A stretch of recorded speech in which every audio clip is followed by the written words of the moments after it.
It is amazing to be here today. I want to really thank 4 years from now for being such a leader, especially in getting all these amazing entrepreneurs in through the door. And I am so, so proud, not only because I played basketball since I was a kid, Oh, but to have Ricky Rubio here with me and have him here at 4 years from now at the Mobile World Congress. And we're going to have a great conversation, and we're going to highlight some of the cool things that he's working on. So welcome back to your hometown. So tell us what you're working on. What are some of the highlights of your experience coming back and all the work that you're doing to give back to the community?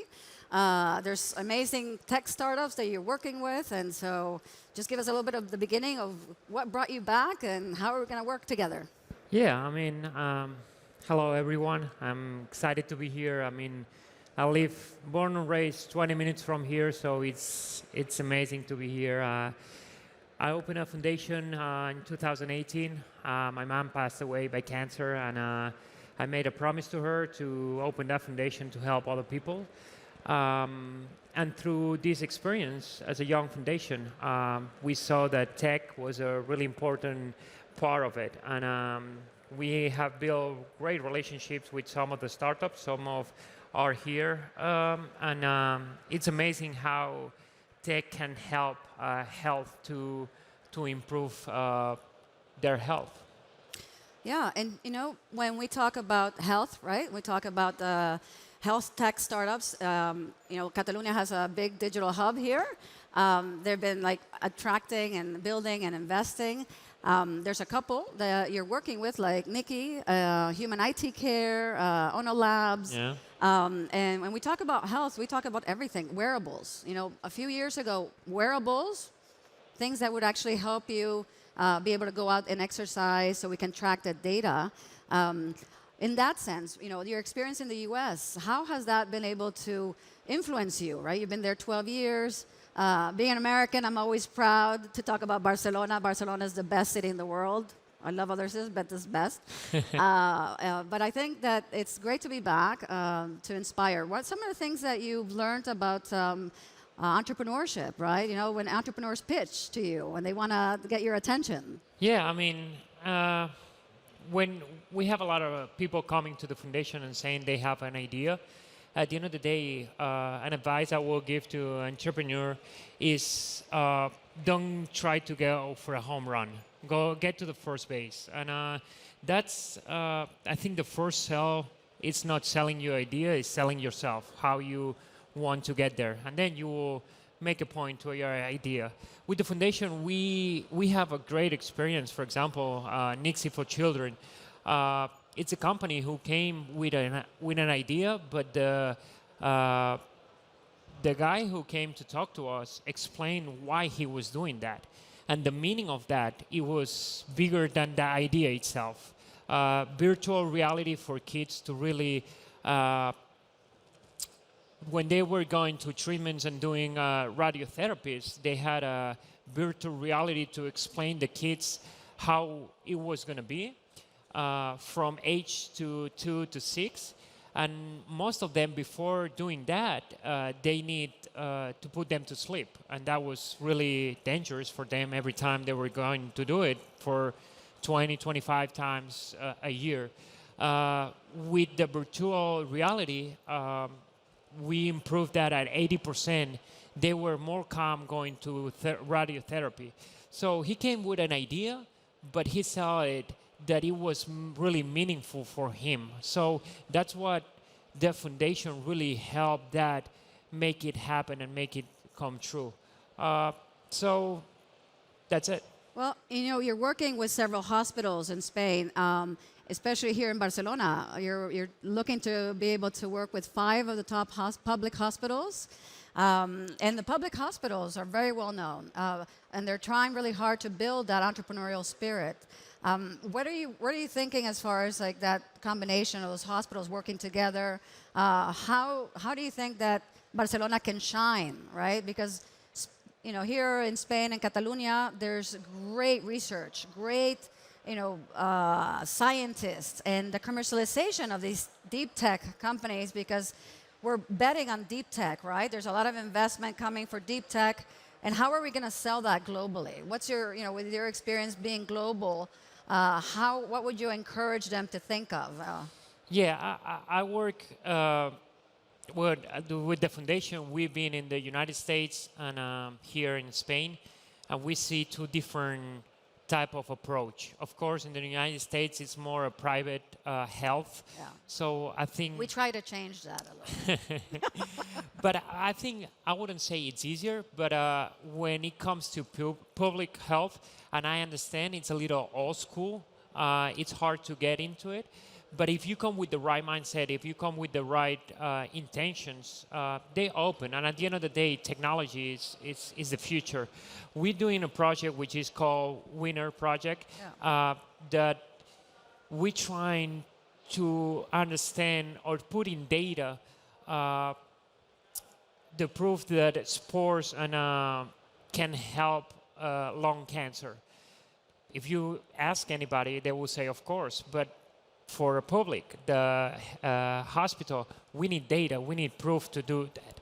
And we're using technology with the companies that you mentioned, with two startups, Human IT Care and Ona Labs, that are really helping us to really put that in data and help the biggest 5 hospitals here in Barcelona with a clinical trial to really make that happen. That data and sports are helping a lung cancer patient improve their health pre-surgery and post-surgery. So we are doing a follow-up of before surgery, during surgery, or post-surgery, how the sport can help improve their health.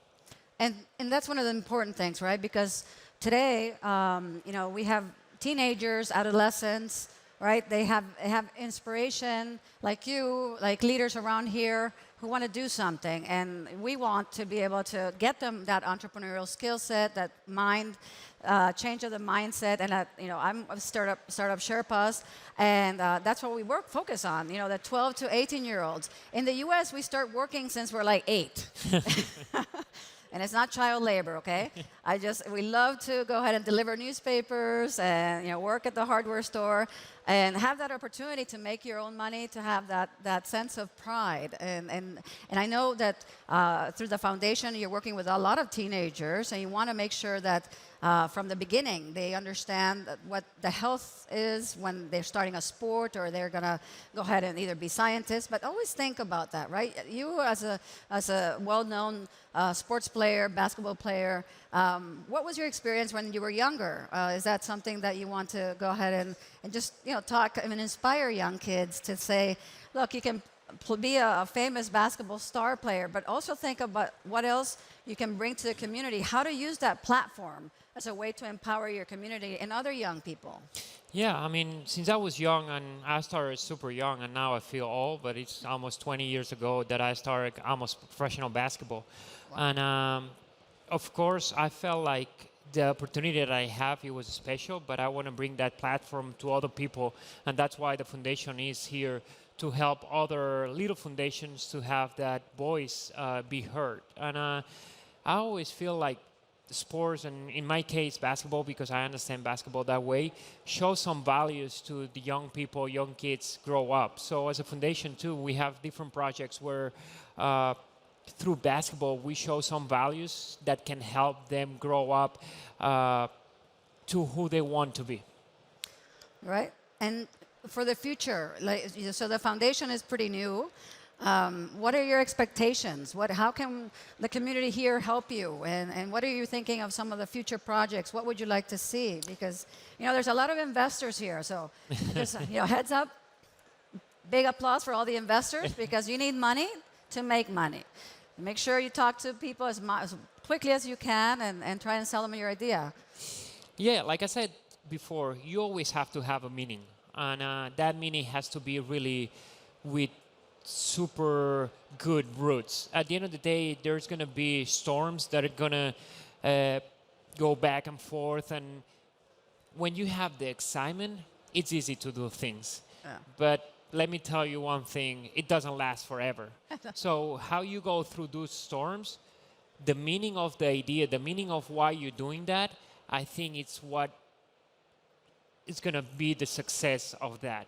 That being said, when I was really young, I always wanted to open a foundation, but I never had that meaning. Finally, I found it, and no matter what happened, I know that I'm doing the right thing. And there's hard times. There are times that you don't have the excitement, you don't have the energy to really go out there and do it. But because you have that meaning, that means a lot. And then, like I said before, knocking to somebody's door, you always have to think about what the other is feeling, what the other are thinking. Sometimes we only see one thing from our perspective, that our idea is the best, but there is 100,000 people that they think they have the best idea. They Yes. create the next big thing. So at the end of the day, it's not how you sell it, it's how you approach to get to the first base, to go to the second base afterwards. So as a foundation, we have really good ideas, really good people coming in, but and I'm asking you guys, you have better brains than I do. I only play basketball, but at the end of the day, you have the ideas to come to my foundation to really help those people who are really in need, especially in health, but we're doing the other part too. We're helping young people from bad neighborhoods, from bad childhood, whatever it is, to have an opportunity to have a better life. So if you have any ideas, we are more than open to listen to you guys, but understanding that we have a lot of people coming too, but coming with the right meaning, with the right approach. And then we have one of the biggest projects that I think we haven't talked in the foundation to anybody. We want to open one cancer center. There is a few here in Spain. In the United States, I've seen a lot, and I brought that idea. But to put you in perspective, when you go to MBA, you have everything you need. You have the MBA practice facility where you have great recovery, great food station, great to be the best performance you can be. I want to have that idea, bring it to a cancer patient. So I want to have a place where a cancer patient is going and he don't need to go to one hospital to do one thing, to go to the hairdresser to do another thing, to go to the dermatologist, which is 2 hours away from here. I want to have everything in the same place. So as a cancer patient is the main thing where the patient goes and get all the treatment they need, and all the professionals are there. So if you have any idea how to do that with less money, that will be really helpful. Or if you can bring the money, that's awesome too. But that being said, I think what I had as a professional basketball, I want to bring that to the cancer patient so he can have the best life that he can do. And that's wonderful because, you know, sometimes when the infrastructure is all over the place, it's hard to be able to approach it. So bringing all those different pieces of the puzzle and making them work is something that, you know, is happening slowly. Yeah. But when we talk about, you know, technology and we talk about future and we talk about innovation, the entrepreneur, just like, you know, folks need to be able to have that infrastructure, right? The money, the space, the ability, the platforms to be able to connect people. And I love your point on helping especially underprivileged kids. You know, there's a lot of children that are left behind, that are not being supported as much because they come from bad neighborhoods or neighborhoods that are undervalued. And I think this is a big focus. We should really all work together towards that. You know, I haven't been in the Obama administration and being part of the Obama Foundation. Your legacy and the work you're doing is tremendous, right?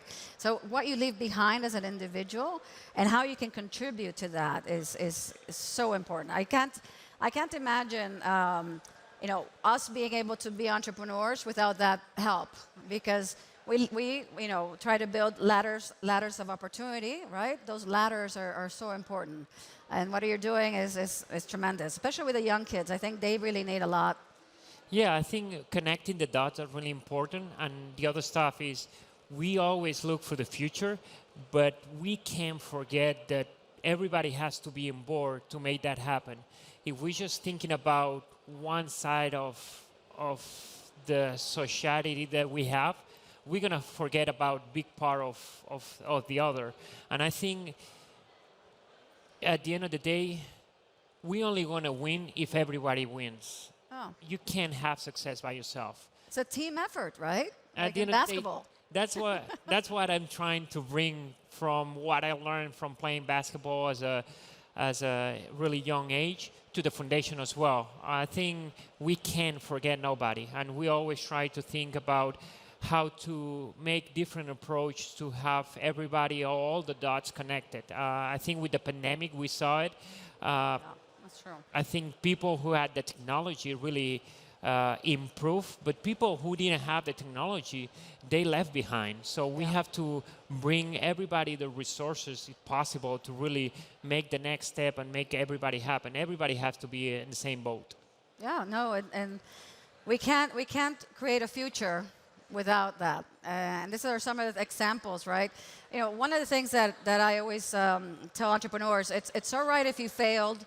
It's all right if you tripped. If you get back up and if you build again, and those are the type of entrepreneurs I like to invest in because they've learned so much from that failure, right? They've been like, okay, I got up again and again, and you get to positions, and I want people not to have fear of that, and I joke about this a lot because we elected a president with 5 failures, 5 bankruptcies. So if you can be president with that, you can do a lot. But at the same time, I want young people here in Barcelona, here in Catalonia, to feel like there is a support, right? There's people like yourself that want to help them out, and if you start and you get up again and you go and fight, you can be one of those wonderful unicorns that everyone wants to be here today.